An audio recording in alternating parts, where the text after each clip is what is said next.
3天暴赚几百亿美金，难不难？对于老百姓来说啊，这比登天都难，哪儿弄这几百亿美金去？但如果你处在一个特殊的圈层，这一点都不难。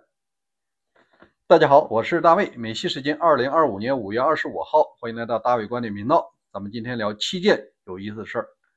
第一件事呢，就是赚几百亿美金这种生意啊，大概率和勤奋没关系，这跟你处在哪个圈层有关系。咱还是先说一下这个事件本身。在上周五，老川对外发布了一个消息，他说要对欧盟的产品啊，从6月1号加征50%的关税。这个消息放出去之后，星期五，法国、德国的股市啊是应声下挫，有的股啊都跌停了，平均跌在5%。我告诉你一个数据，像法国的股票总市值是3.4万亿美金，咱就说1%，那就是300多亿美金。那德国呢？这个规模稍微小点，德国是2.6万亿美金市值，就是法德还不算意大利，不算西班牙，不算别的，这两家加起来是6万亿美金。咱就说啊，1%，那就是600亿美金。今天啊，老川又放出消息了，他和欧盟的主席冯德莱恩通了个电话，他决定啊暂缓实施到7月9号，这不就等于为这个达成协议预留了足够的时间吗？明天啊就是星期一了，股市肯定会欧洲的往上涨，因为警报解除了吧，至少说是40天短暂解除。那这里面就出现一个巨大的商机。我只是说，比方说啊，咱没有说真凭实据。如果有人提前得到这个消息，那你一定处在这个圈层。老川要发消息了，哎，星期五的时候啊进入，因为你跌完了呀，水分跌完了呀，进入以后就等着明天星期一涨这1%个点，就是几百亿美金。大家猜猜，你说我是主观的推测也好啊，还是这个妄议揣测也好，我相信一定有人在这里边大赚其钱。总之啊，你不要高估了人性的这个道德底线，尤其是这个政客。好，咱们再说第二件事，有人赚大钱呢，就有人当小虾米，人家喝点汤。在昨天啊，老川通过他下班后的所谓私人时间搞了一个晚宴，就是买他那个家族币的呀来了。但这有个门槛，你不是说买个10块8块那不行，最低的是130万美金，就是200人一起吃了个晚宴，菜单我看了也挺一般的。那你说这些人傻吗？这些人精着呢，他不傻，因为这个东西啊，他能参加老川这个晚宴，有人数了一下，可能华裔能超过了一半，就是亚裔面孔。那说的好听点，这是没几个日本人，没几个韩国人，能亚裔面孔的基本上是这个华人。那你说中国人他干嘛要参加这活动啊？说到底，题材故事。这些人说，无论在华人的美国圈子里，还是回到中国圈子里啊，这都是一个故事。因为在大多数中国人的意识中啊，你看我跟总统合过影，我们换过联系方式，你有事我能给你疏通一下，这一个招牌轻轻松松就能把他这几百万美金啊平了，那等于这个晚宴啊是白参加了。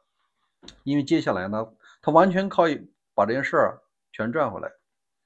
有人就靠和领导合影啊，不停的去搞事情的，最终他啥事儿也没搞成。事实上啊，老川也不可能接他电话，但是一定有人啊相信他可以做到这件事儿。在国内有一种职业叫做政治骗子，一般人是当不了政治骗子，他只有说，哎，我曾经跟谁合过影，你看一下。信息啊，有的时候他也能赚点小钱儿。我相信如果老川卸任后啊，他可能有件事儿是他的麻烦，那就是通华门。你看这么多华人啊，买了你私人的币，你家族的币，你能撇得开这个利益输送吗？那如果这些人，咱比方说啊，有个叫孙伟晨的，他投了7500万美金，像这种人还不止一个，投了几千万美金的，那就应该有资格和老川的关系人啊通电话了。有些事儿他还真能给疏通了。如果真疏通，在美国啊，这就是违法的。好吧，咱们拭目以待哈。第三件事呢，咱们说一下这个 MAGA 内部产生了一些裂痕。比方说2个人，一个就是那个塔克，原来福克斯的主持人，后来开除了，他现在是批评老川，原来他是老川的干将啊，他现在批评老川接受卡塔尔的飞机啊是一个污点。第二呢，就是那卢姐，就是跑了一趟白宫，把那国家安全局4星上将给撸了那个国家安全局长啊，他被他给撸了。原因啊，就是他也认为他接受卡塔尔的飞机啊是一个污点。当然还有一些其他的事情。老川他是发起了 MAGA 运动，他是当之无愧的发起人和领袖。但现在啊 ，MAGA 发展起来有失控的这种倾向，有一些新的意见领袖啊发生了，他比老川还要极端。至少老川有时候你说出去的话呢，出于各种压力，你往回做。比方说加税的问题啊，说了过2天又收回呀。在 MAGA 看来啊，就是你不够硬，你呢是来回这么折腾啊，你就不够 MAGA 了。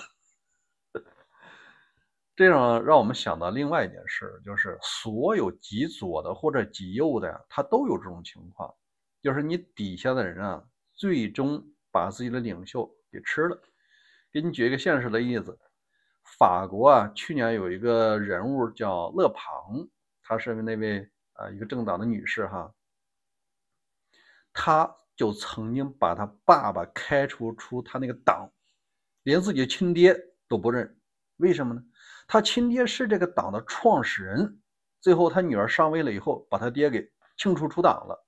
详细信息你看一下，原因就是他爸爸呀不够这个，有点怀柔的意思，有点回撤。所以说啊，真正极端的人，你创造这个组织的时候，你也会被他反噬。再举一个现实的例子，德国不是有一个叫选项党吗？他的女主席啊，现在应该叫副主席了，领袖。他上一段时间还来参选这个德国总理呢，当然他没有选上。这个人物啊，虽然他是主席，但是他也受到内部的一个抨击。什么事儿呢？是因为德国选项呀，他有反移民的这种倾向，反穆斯林的倾向，反同性恋的倾向，而这个女主席恰恰她自己就是一个同性恋者。最终啊，他创立这个党，也成为这个党的主席领导人之一。但是你底下的人啊，把炮口对向了你，都干涉你的私生活了，你现在同性婚姻啊，都会受到质疑。这个它不分东方西方。老毛创造了这个他所谓的新一派造反派。大家都知道，在1967年的时候，有一个著名的百万雄师围困东湖宾馆的事儿，这我简要跟你讲一下。老毛呢，他为了打倒自己这些战友啊，就发动这些群众，这个群众主要是学生，学生他年轻，容易被忽悠，灌点迷魂汤就不知姓什么了，就开始和官僚斗起来。老毛呢是坐受渔翁之利，用年轻人的力量来动摇刘少奇为代表的官僚。而原有的老干部啊，就和这些人干起来了，发生了重大的伤亡。这是在1967年的武汉的7月份。这个时候，老毛想亲自坐镇，因为他觉得啊，无论你原来的元老派是我的老部下，新人呢，那也是我发起来，你总得听我的话吧，我给你协调一下。没想到啊，这百万雄师啊，就开始围困了东湖宾馆，要给他讨说法，还把他另一派的人打起来了。把副总理兼公安部长谢富治都围困起来了。原因是什么？原因是他们觉得老毛，你本来啊，我们是你的铁杆，你怎么让年轻人打我们呢？最终双方干起来，还要找老毛讨说法，是周恩来连夜把他弄到上海去的。去到上海以后啊，就开始抓这个发起人陈载道。陈载道原来也是他的一方面的一个铁杆，说明什么呢？无论是东方的还是西方的，你也别玩这种民粹，你只要玩这个，最终啊，你就会被它反噬。在这儿呢，也有现实意义。比方说，中国现在一些年轻人啊，尤其是20、30岁年轻人啊，我看也觉得自己是鹰派，他老觉得像当今的官方有点柔，有点割。我相信过一段时间呢，也会给上边指明方向。好吧，我们再说这个第4件事，说一下德国的事儿。德国是真硬。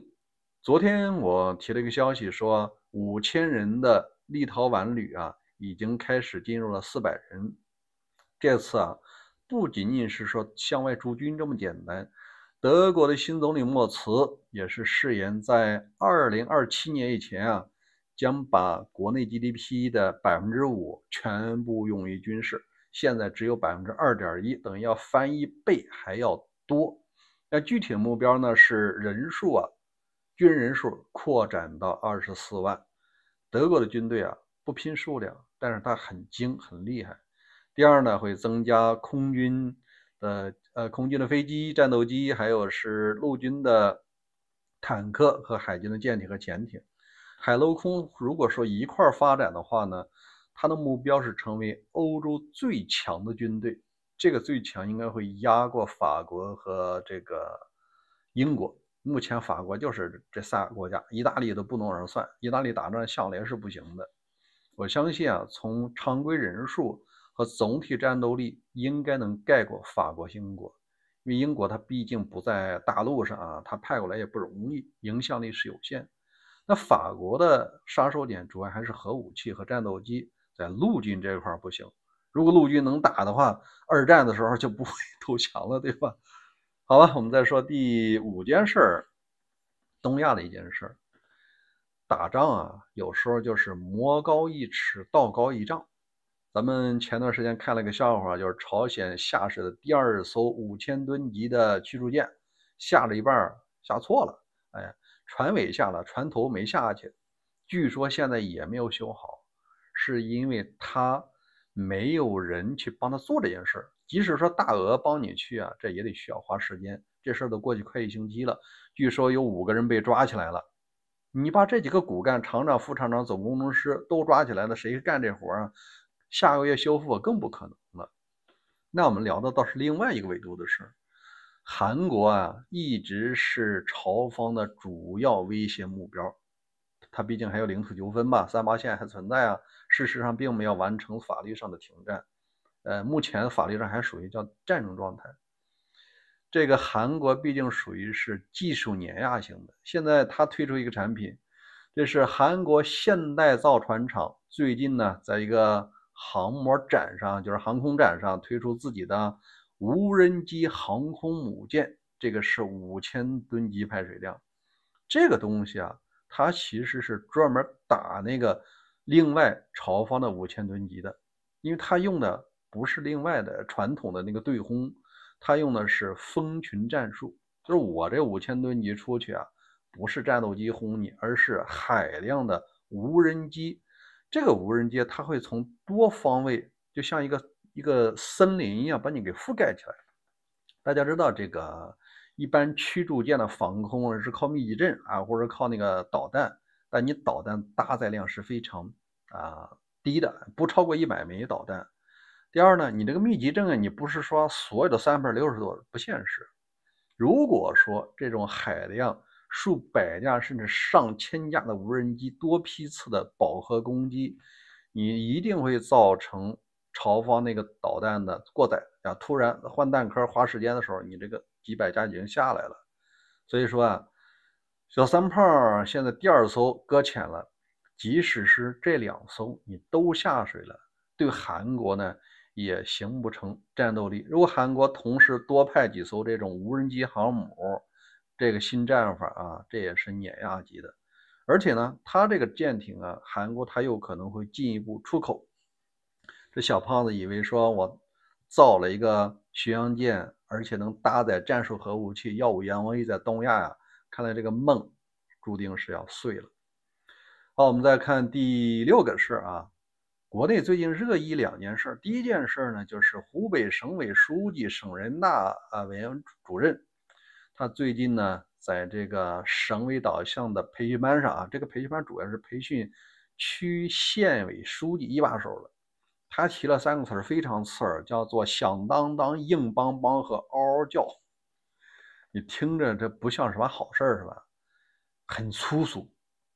其实啊，这个事儿你不要见外，因为我查了一下，他是山东人，在山东的方言里，什么硬邦邦、嗷嗷叫是常事，一天不知道说多少遍。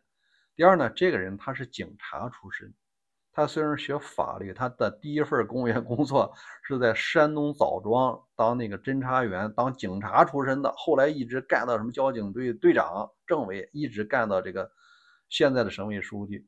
他一直粗惯了，他这么说话也很正常。那我们对于老百姓来说呀，你看前几任的领导人，你像这个老胡吧，还曾经提过什么权为民所用啊，什么情为民所系，还装一装。现在不需要装了，就是要对下边硬。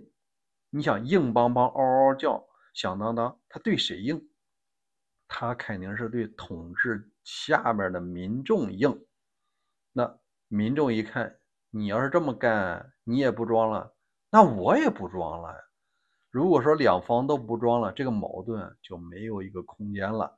所以接下来国内的安全形势啊，尤其是湖北的，你可能要加点小心了。大家都不装了吧？都粗俗了吧？都抄家伙了吗？好，我们再说最后一项哈，国内有一个叫小官巨贪现象，就是级别不高，但是动不动贪污啊，就是上亿。最近啊，弹出来一个消息，有个叫四川南充，这是一个地级市，有个叫曾静的女士实名举报，拿着一个白纸，上面写满了她一个罪状。她这个举报的是谁呢？是她公公婆婆和连带着她老公。至于说为啥举报，我没听说，但是我看她纸上写的，挺多。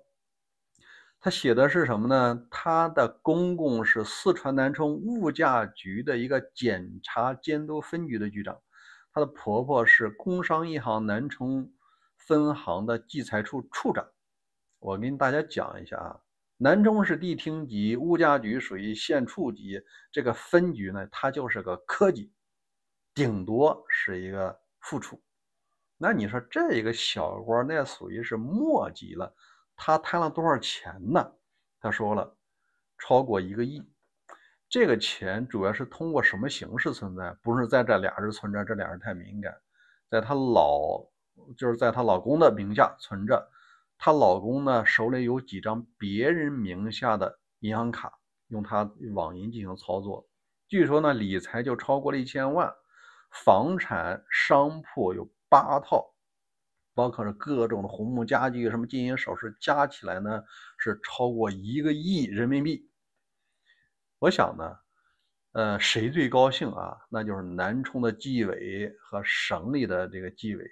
你看，我不找你，你自己扶起来，那我顺势我就捞你吧。这一捞啊，这1个亿，那肯定能解这个当地的燃眉之急。现在房也不好卖，当地地皮也不好卖，你突然有1个来亿。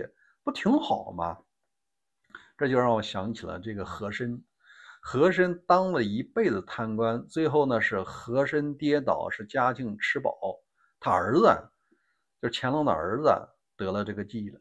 虽然说和珅啊，他说他有一个圣旨，先帝的圣旨，是不是能保我一条命呢？当他真的下狱的时候，拿出了圣旨，一打开一看，就仨字儿，叫做留全尸，命是保不住了，但是不用凌迟处死，你贪那么多啊，给你留个全尸自尽吧。这说明什么问题呢？这和珅贪了一辈子，他以为自己是个搂钱的耙子，实际上就是个装钱的匣子，最后让人家一下取走。这位叫曾静举报的她公公婆婆，她也无形中成为了这么一个角色。你不就是撸瓷吗？当你嘴里吃满了小鱼的时候呢，猎人过来给你这么一撸，你又归零了，一辈子白胡了。这种事儿啊，可能还会再多。好吧，今天这件事儿7件事呢分享完了。如果说你想每天关注大卫的频道啊，您必须把关注点上，把小铃铛打开，我一更新你就收到消息了。咱们天天见啊，明儿见。